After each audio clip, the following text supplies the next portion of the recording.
and share. Oops, open the chat. See if there's somebody else that I missed. Yeah, got you both.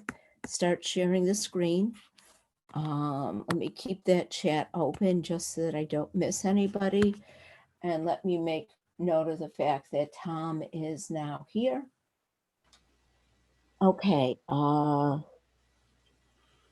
cheated a little bit, recycled the announcements from the last class. Just changing that first line. Today is December 7th, and we're going to review. So exam 4 is going to be due by the end of the day on Friday. That's what we will be reviewing today. In order to review, we'll go over a version of problem set 4. The final will be given only on Wednesday the 12th from 8 a.m. to 8 p.m. You must take it then. If there's anybody that has a conflict with that time frame,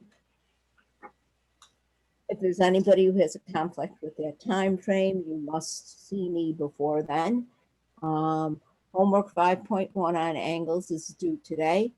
Hopefully everybody's had that one done for a while.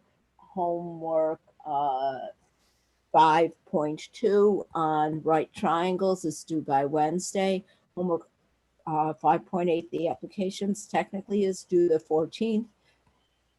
Please act as if it's also due on Wednesday so that we can clarify any problems with it before you take that test. There's also last day for working on any assignments in my math lab is the 14th, and the preliminary final, which I believe is also called the final problem set, is due on the 16th. Remember that all of the problem sets come with quiz grades. I will create quiz columns for them in the Blackboard grade book. Take the preliminary final and the preliminary test multiple times so that you aren't surprised with the test. I want to stop sharing for a second and talk to you folks. So today we're reviewing for that exam will be on Friday, which leaves us Wednesday, Friday, and Monday, 3 days to review for the final. I'm wondering if you want to take Wednesday, Friday, and Monday, all 3 days to review for the final, or if you want to just review on 2 of those days, take either Wednesday or Friday and set aside that hour for you to use to take that test for. Are you folks interested in not having class on Friday so that you can have class time to take that test for? Or do you want to keep all 3 days to review for the final? Any preference?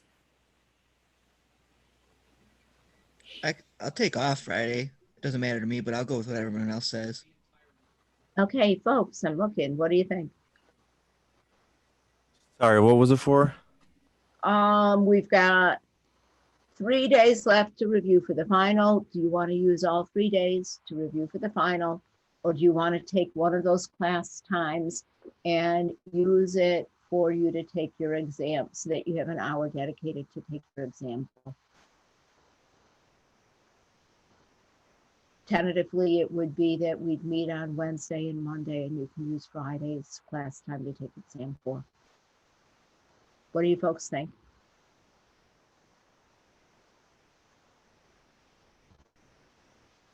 Nobody's answering. Think about it. We'll meet on Wednesday and we'll talk about it again on Wednesday and see how you feel. Okay? Sure. Okay. Then before we get started looking at the practice. Oh, I don't want to stop recording. I pressed the wrong button. Before we get started looking at the practice test, does anybody want to look at any back homework assignments in my labs?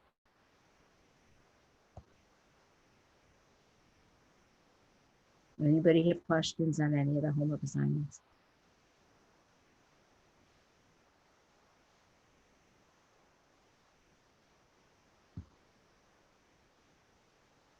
Can I take it that that means that there are no questions? I don't have any questions.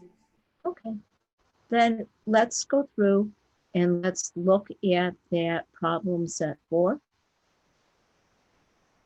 And with the other class, I also took the opportunity to look at 1 or 2 of the questions, what will be on the test itself. Oh shoot, and I had told them that I was going to go back and look at that systems quiz, and we did not do that. If you guys want to, we can also go back and look at that systems quiz. But I digress. In terms of going over the problem set, is everybody all right if I go over it writing on the screen that you're looking at now, as opposed to doing it in OneNote?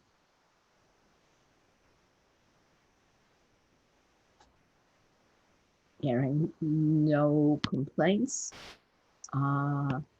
This first question asks you to solve the system of equation by substitution method. Please realize if the question asks you to use substitution, it must be substitution. If it asks you to use addition, you must use addition. But here with the substitution, we've got x plus y equals 15, and we've got y equals 4x. So everybody remember, with the substitution method, the first thing that we want to do is solve one equation for one of the variables. And that second equation is already solved for y. So then we're going to go into that other equation, x plus y equals 15. And we're going to replace y with what it's equal to. We'll substitute in 4x for y, which gives us an equation in just one variable. If I simplify, that gives me 5x equals 15. And now I can go ahead and solve that for x. And I get that x is equal to 3. Now that we know x, we can go back to the equation that solved for y equals 4x. To get y equals 4 times 3, for y equals 12. And so the solution tentatively is 312. Let's go through and check. If x is 3 and y is 12, that does indeed add up to 15. And if y is 12, 12 is 4 times x is 3, so it checks. So my solution is 12, 13. Over the weekend, when I was looking at that systems quiz, some people did everything right, but my labs did not give them credit because when they typed it in, they did not put the parentheses around the point. Please realize that that's part of the reason that I do want to see your work. When I go back and see your work, if I see that you got the right answer and you just forgot something like the parentheses, as we look at everything in my labs, each question is worth 1 point. And if you did something crazy like just forget the parentheses, you'll get 0.999 credit. Not quite full credit, but almost. I used to replace it with full credit, and it didn't let people see that a change had been made, so I replaced it out with 0.999. So please make sure you submit your work. Again, if you don't submit that work, you are not going to get credit for what you did. Also, I think I've said this repeatedly, if you are using an iPhone, you cannot just go into Blackboard and the internet through your phone and submit things. Blackboard does not play well with iPhones. If you're using an iPhone, you have to download a Blackboard app to your phone and use the Blackboard app. Okay, any questions on this problem? Can I clear it? I'm good with it.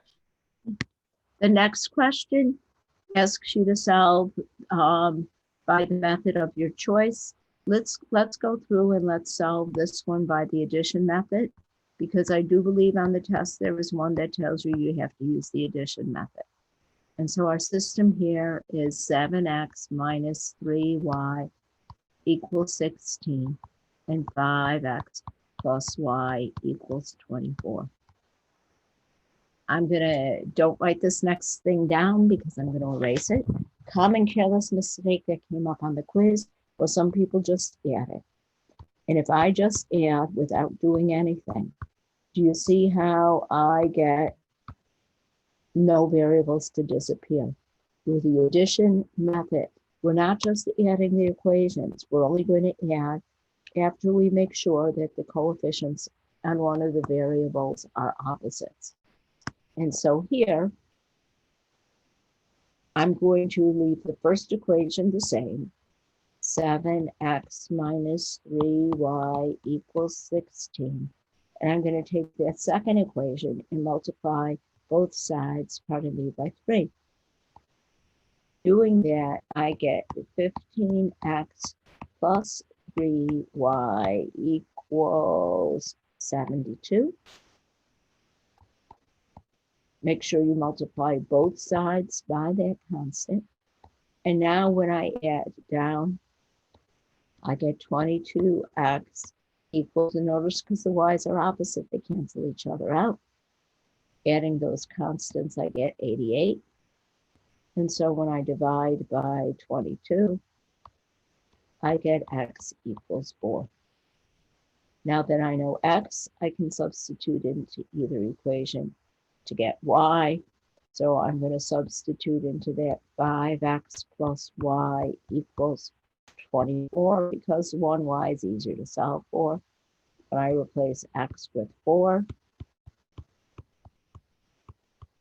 I get 20 plus y is 24. And so subtracting, I get y equals 20.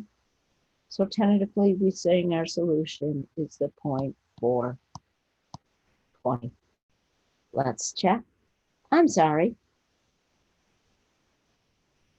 That's not 20. That's 4. I'm sorry. Our solution is a 0.44. And so let's check. In the first one, 7x minus 3y has to equal 16. Does 7 times 4 minus 3 times 4 equal 16? Well, 28 minus 12 is 16. So it checks. And then the other equation is 5x plus y equals 24. If x is 4 and y is 4, I get 24 equals 24, and it also checks. How are you folks with that addition method? I'd like to take a minute and go through the other possibilities because when I did the version of this test with the other class, it turned out to be infinitely many solutions. You'll know you will have infinitely many solutions if after you add, you get a number that's equal to itself, something like 0 equals 0. And you would get that there is no solution, the solution set is empty, if you get an equation that sets two different numbers equal that are definitely not. How are you folks with the systems of equations? Any questions?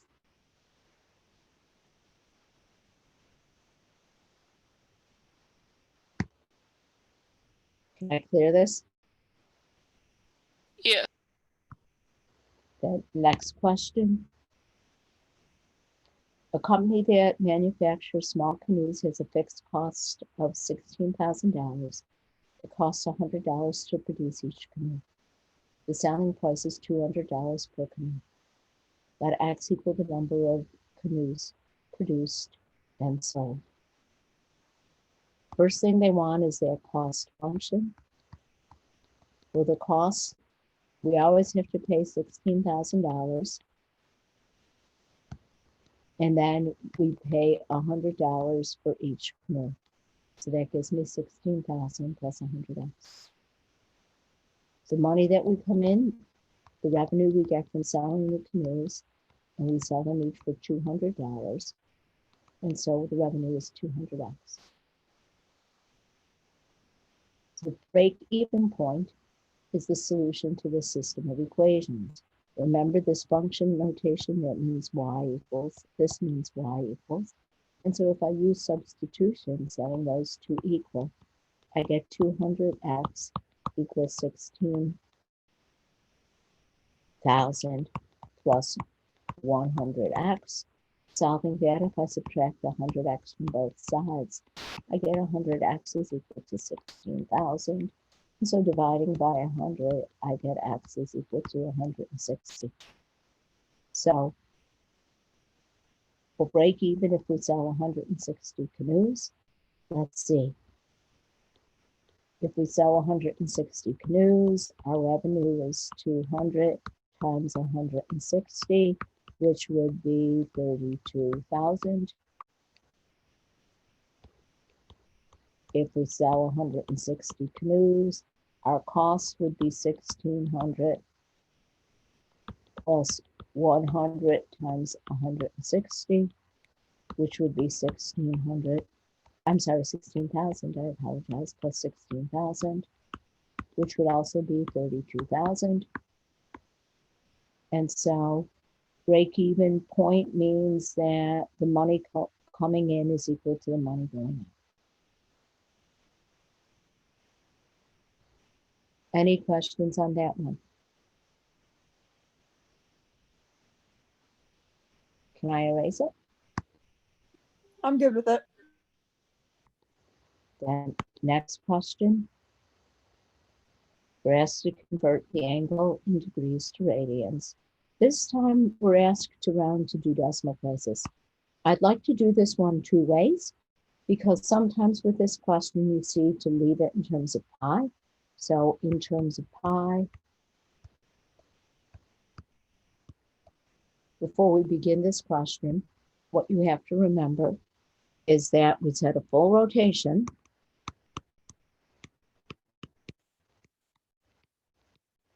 is all the way around a circle, 360 degrees. And we said that was equivalent to 2 pi radians.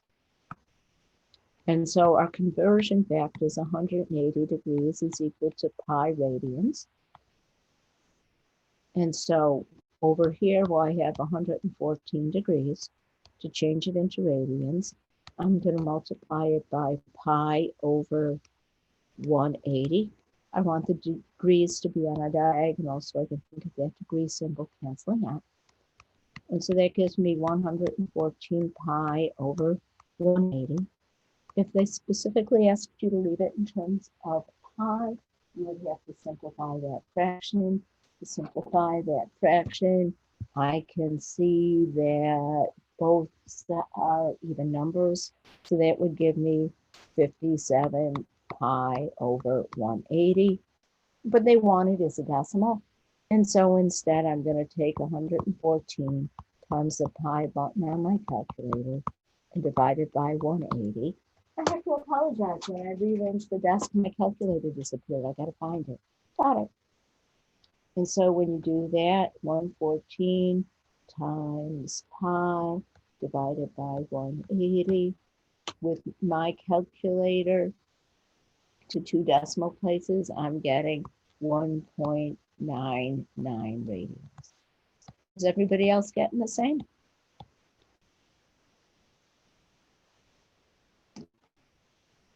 Any questions on that one?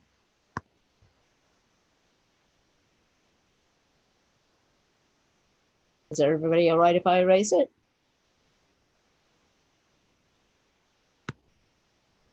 Next question. We're asked to change the radians to degrees in 2 decimal places.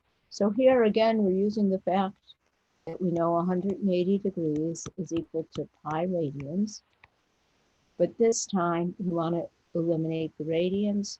So we're going to take that and multiply it by the reciprocal fraction, 180 over pi. So that's going to give me negative 5.3 times 180 divided by pi. And again, we're going to put that into our calculator. Negative 5.3 times 180 divided by the pi key. And so I'm getting to 2 decimal places negative 303.67 degrees. Is everybody else getting the same? Any questions? Can I clear it or am I going too fast?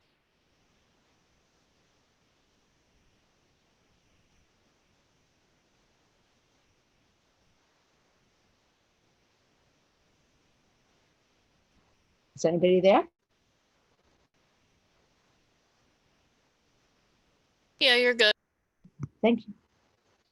So clearing, next question asks you to draw the angle in standard position. State what quadrant the angle lies in. So here, because it's multiple choice, I'm going to just draw the picture on my own. And see which one matches. And this is 0 in radians, and this is pi in radians. We're dividing pi into 6. And so that was like when we looked at the 12 divisions on the clock. And so this distance is equal to pi over 6. And now because it says negative, I want to open downward and I want to go 5 pi over 6. So this is 1 pi over 6. This is 2 pi over 6. This is 3 pi over 6. 4 pi over 6. I'm sorry, and these are all negative. I'm forgetting my negative signs. This would be negative 5 pi over 6. And so over there, I'm in quadrant 3. And it looks closest to B. Any questions on that one?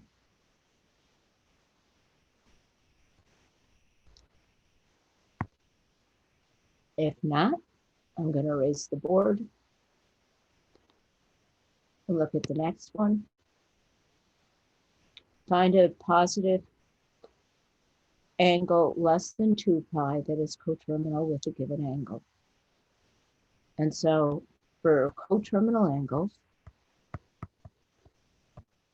what you need to remember is they differ by 1 rotation.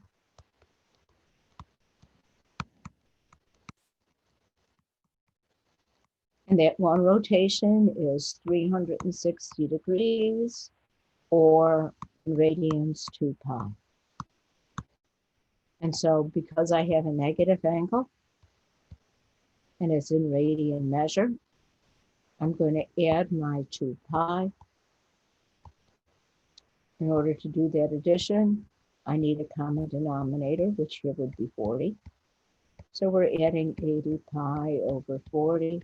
And my answer is 79 pi over 40.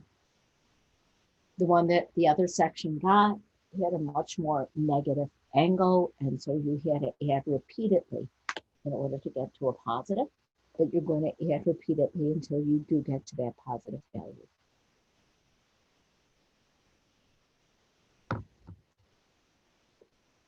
Any questions on that one? Can I erase it?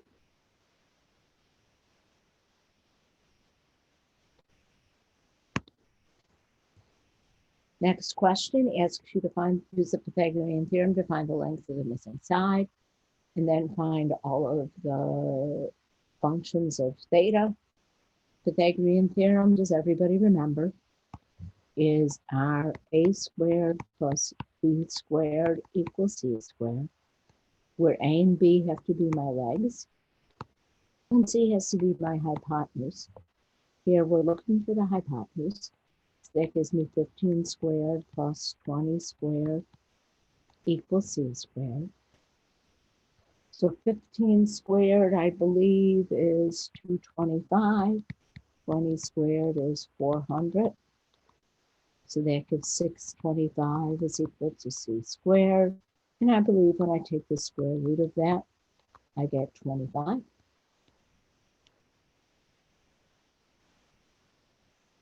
And so now we have to remember are functions. If you use SOHCAHTOA, or if you use Oscar heap of apples, or if you just remember them, get the ratio of sides. And the other thing that you need to remember is which functions are reciprocals of each other. So sine is opposite over hypotenuse from theta. Opposite over hypotenuse would be 15 over 25.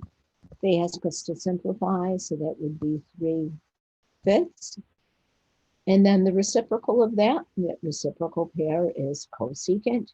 And so cosecant would be 5/3. Cosine is adjacent over hypotenuse. For this angle, the adjacent side, the leg that forms the angle is that 20. The hypotenuse is what we found, 25. It reduces to 4/5. And the reciprocal of cosine is secant. So the secant would be 5/4. That's your next reciprocal pair. And then tangent. Tangent is opposite over adjacent, would give me 15 over 20 or 3/4. We could also take tangent as being sine over cosine. It would also take us to that 3/4. And if they ask the reciprocal of that is cotangent, which would be 4/3.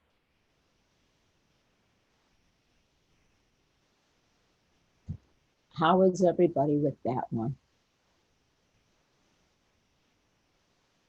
Any questions?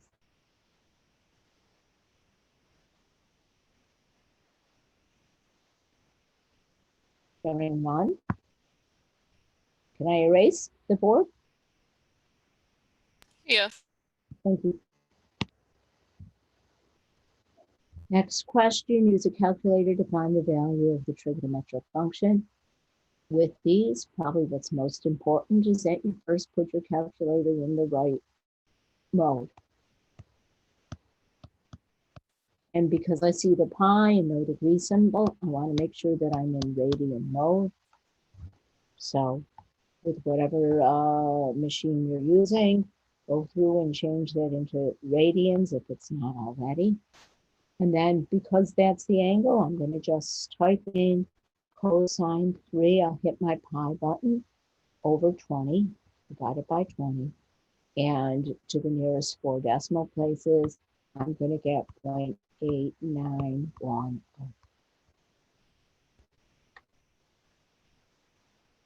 Is everybody comfortable with that one? The other section, this question was in degrees. So when you read the question, make sure that you are in the right mode. Whatever the units are on your angle, make sure that your calculator is working in that same unit. Can I erase this one?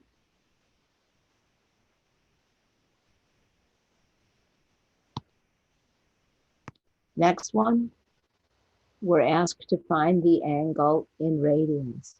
So again, make sure that your calculator is still in radians. And because we're looking, so mode is important. And then the other thing that's important is if you want to find theta, the angle, we're using the inverse function. And in order to use the inverse function, those were the ones where we had to press, depending on the brand of calculator, either second or shift. Some calculators that might even be INV. To get to the whatever button is the same color as the writing above your trig functions. And so I'm going to, with my calculator, press, make sure, I apologize, make sure first that I'm in radians. And then because I am in radians, I'm going to press second. Then the function is cosine. I get a cosine with an exponent of -1, which tells me I'm in that inverse place. And I'm going to type in my 0.4612. And then to the nearest 3 decimal places, I'm getting, 1.091. Is everybody else getting the same? So those two questions should be pretty easy peasy unless you don't make sure that your calculator is in the right mode. The way MyMathLab grades each of these questions is weighted equally. So be careful, pay attention to detail. Can I erase this one? Yeah, it looks fine. Okay. Then next one. We've got a telephone pole who's 60 feet high. We know that the length of the guy wire is 89 feet, and we're looking for the angle in between the telephone pole and the guy wire. I know sometimes in the past when I've dealt with this question, there were people who didn't know what the guy wire was. You think about it, has anybody ever noticed sometimes when you see a telephone pole, there is a wire that kind of is put in there to keep the telephone pole from falling down? That's what that guy wire is. But either way, as I look at this question, does everybody see, going on the assumption that it's level ground and a straight telephone pole, I've got a right triangle. So either using my SOHCAHTOA or my Oscar had a heap of apples. From this angle, I know the hypotenuse. And now the other side that I know is the one that forms the angle. So it's my adjacent side. And so that tells me that the cosine of the angle is opposite over the adjacent. I'm sorry. The adjacent over the hypotenuse, I apologize. And so the cosine of theta is 60 over 89. Now again, because we're looking for the angle, we're going to press that second button. What I have to make sure of is those preceding questions that I did were in radians. So I need to change back into degrees. And because I'm looking for the angle, I need to press second. So I'm going to go second cosine 60 over 89. And that gives me, to the nearest degree, that would round to 48 degrees.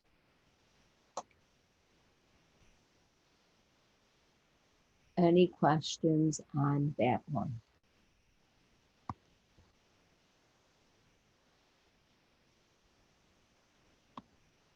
Hearing none, I'm going to clear that. Go to the next question.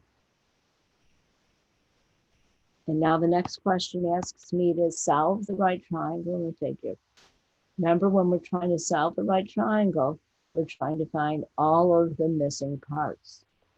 So over here, I know that little a is 2, little c is 6, and I need to find little b, angle A, and angle B. They're asking us to find little b first. Again, because it's a right triangle. Does everybody remember we can use our Pythagorean theorem, which would give me 2 squared plus b squared is 6 squared, or 4 plus b squared is 36, or b squared subtracting is 32. So b would be the square root of 32. Again, I'm going to take my calculator, find the square root of 32. And to the nearest hundredth, I get 5.66. Rounding up because that next digit is 5 or higher. Now, when I go to find the other parts, I try to make sure that I make use of the given information. And so to find angle A, the side that I know is opposite and hypotenuse. And so to find angle A, I'll use sine is opposite over hypotenuse. So I'll say that the sine of A is 2 over 6. Again, I want to make sure that I'm in degree mode because they've got that degree symbol there. And because I'm looking for the angle, I'll press second first. So second sine 2/6 gives me to the nearest tenth that A is 19.5 degrees. To find angle B, if I go back to what's given, I have the adjacent and the hypotenuse. So we'd say that the cosine of B is 2/6. And so I'm going to go inverse cosine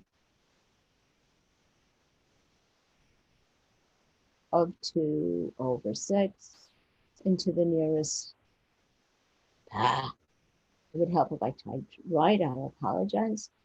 Inverse cosine 2/6 gives me B is 70.5 degrees. For this one, we could also say that because the angles of a right triangle are complements, that B is 90 minus A, which would have taken me to the exact same place.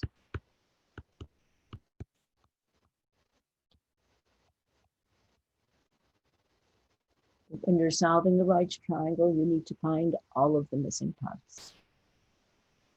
Is this one all right? Any questions? Can I clear it? Can I erase the board?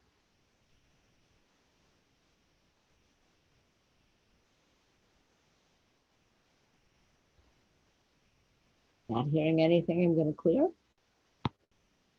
Next question. We're asked to find the bearing from O to A. Remember, bearings deal with our directional. We're in the northeast quadrant, so we're going to have north and east, but we have to be careful. We have to remember that when we're looking for our bearings, we're always looking for the angle formed from the vertical. And so the angle given, the 61 degrees, is not. This angle would be 90 minus 61, which would be 29 degrees. And so our bearings would be north 29 degrees east. Does everybody remember looking at bearings last class? Any questions?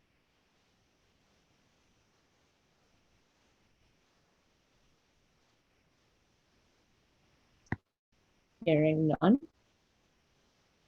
I'm going to erase the board and go on to the next question. We want to find the length of x to the nearest whole number.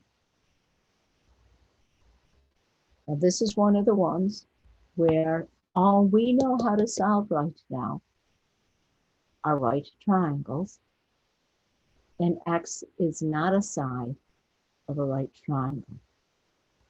If I look at this bottom right triangle, I'm going to do it in blue. I can say that this side has a length of y. And then if I look at the outer right triangle, I'm going to do that in red, I can say that its side leg has a length of z. And so putting the pieces together, I'll say that x is equal to y minus, I'm sorry, I wrote that in the wrong order. Let's try that again. I can say that x is equal to z minus y. So first, in order to find y, in the little triangle, I know the angle is 26 degrees. I know the adjacent side is, I wrote on it, is that 410?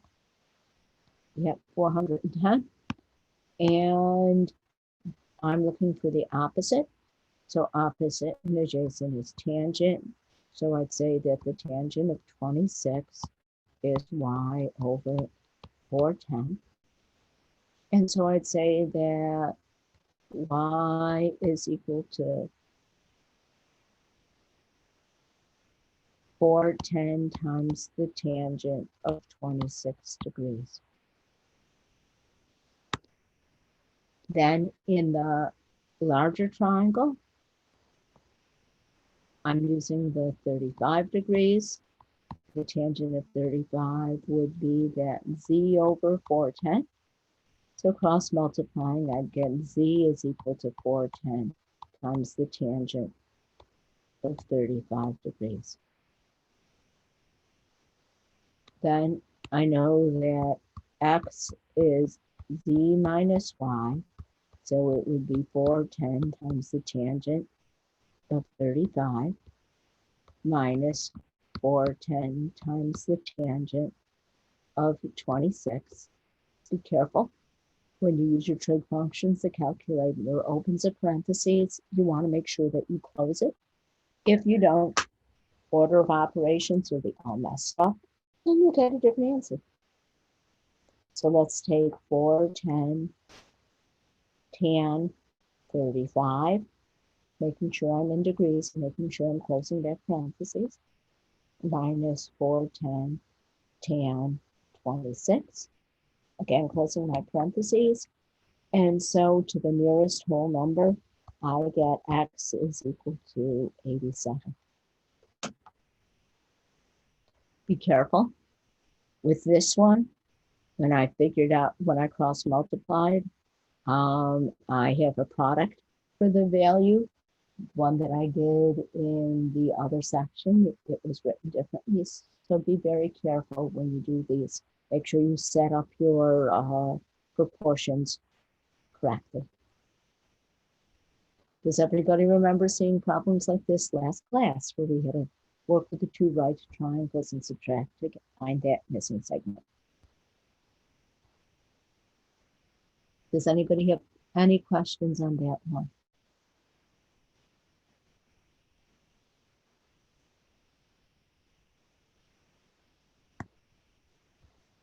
Can we erase the board and go on? Any questions?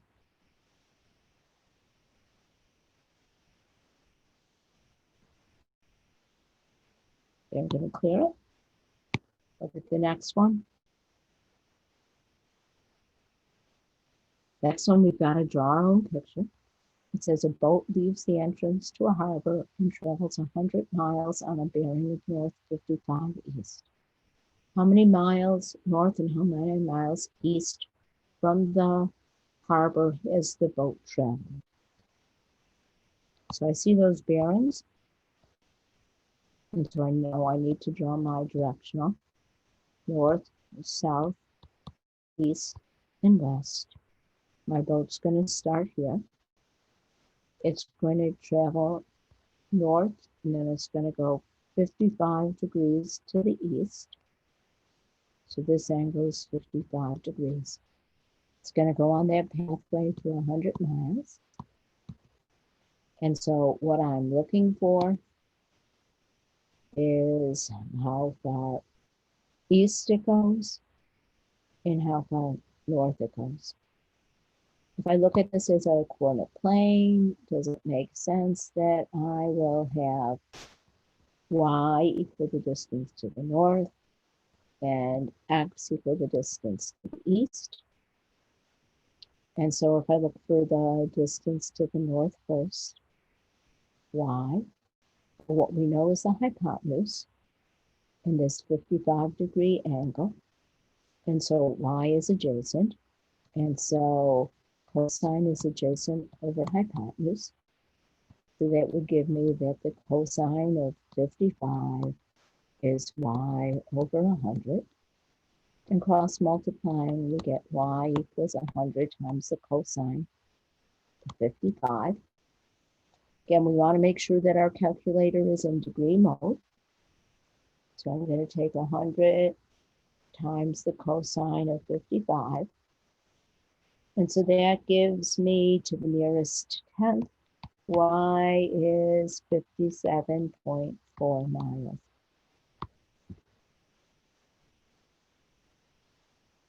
And then to find how far east we are, I'm going to use that x is opposite. And so I'll say that sine of 55 degrees is x over 100.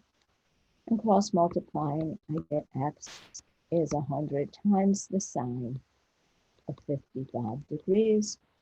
And so when I type in 100 times the sine of 55, I get that x is to the nearest tenth, 81.9 miles.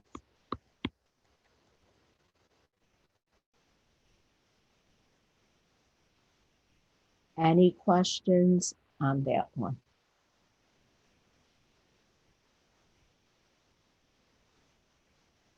We all right?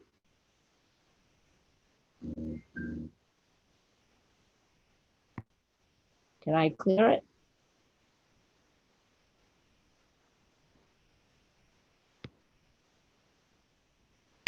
Then question 16 is a systems of equations. Question 16 says, the North Campus of a performing arts school, 80% of the students are music majors. At the South Campus, 20% of the students are music majors. The campuses merged into one East Campus. 56% of the 1,500 students at the East Campus are music majors. How many students did each of the North and South campuses have before the merger? Well, with this question, I'm looking for two things. I'm looking for the students at the North Campus. I'll let that equal N. And I'm looking for the students at the South Campus. I'll let that equal S. We know that when we merged, there's 1,500 students. So one equation will be N plus S equals 1,500. My next equation is going to deal with my music majors. Now, North Campus, 80% are music majors. So 80% of the North Campus are music majors, giving me 0.8N. The South Campus, 20% are music majors. So that's going to give me 0.2S. And that's an S, folks, not a And so I know that the total of the music majors when they combine is 56% or 0.56 times the 1,500. And so to start with, let's simplify what's on the right. 0.56 times 1,500 gives me 840. So 0.8 N plus 0.2 times S equals 840. I don't know about anybody else, but I like the equations better with my coefficients. Our whole numbers. So is everybody okay if I take this one and multiply both sides by 10 to get 8N plus 2S equals 840. Now, I prefer solving using the addition method. So I'm going to take that next equation, N plus S equals 1,500. And I'm going to eliminate the S by multiplying both sides by -2. And, oh, hello. I knew I did something wrong there. I forgot to multiply the 840 by 10. That should be 8,400. Doing this product, I get -2N minus 2S equals -3,000. So adding down, I get 6N equals 5,400. And when I divide by 6, I get that the North Campus had 900 students. Now I know that the North plus the South is 1,500.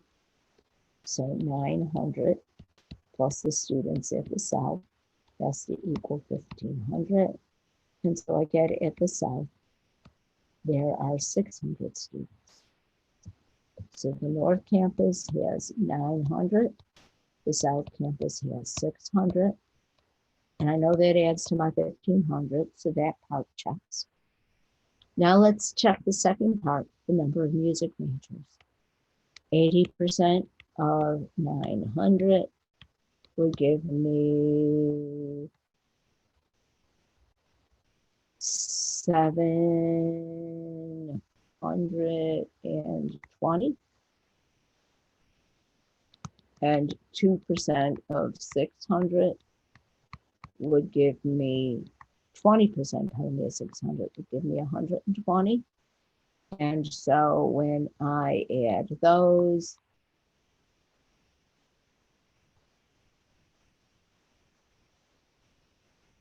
I get 840 music majors.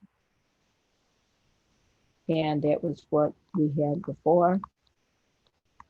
So it checks.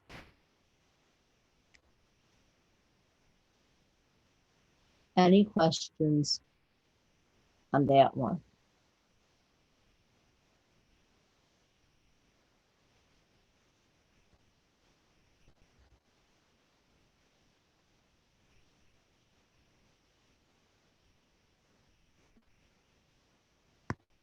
Can I clear it?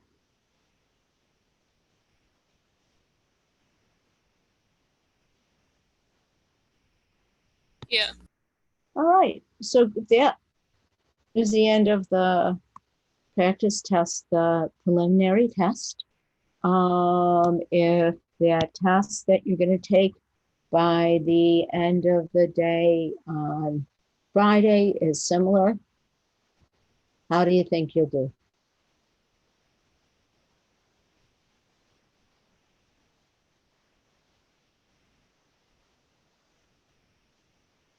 Everybody all right?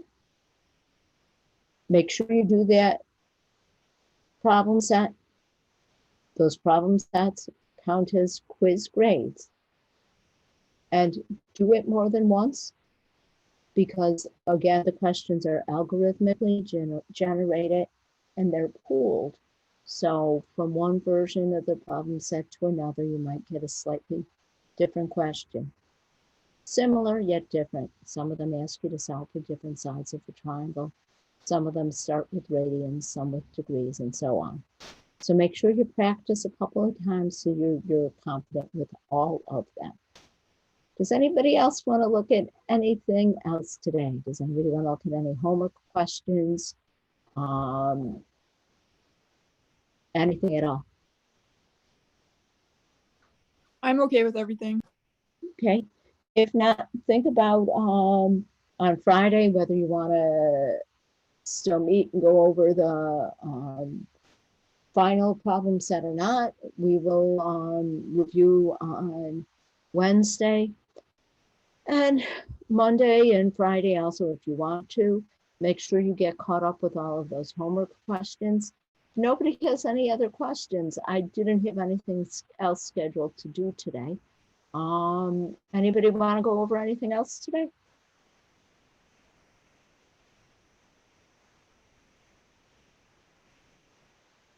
If not, shall we call it a class? I'll stop recording. Is there anybody who came in late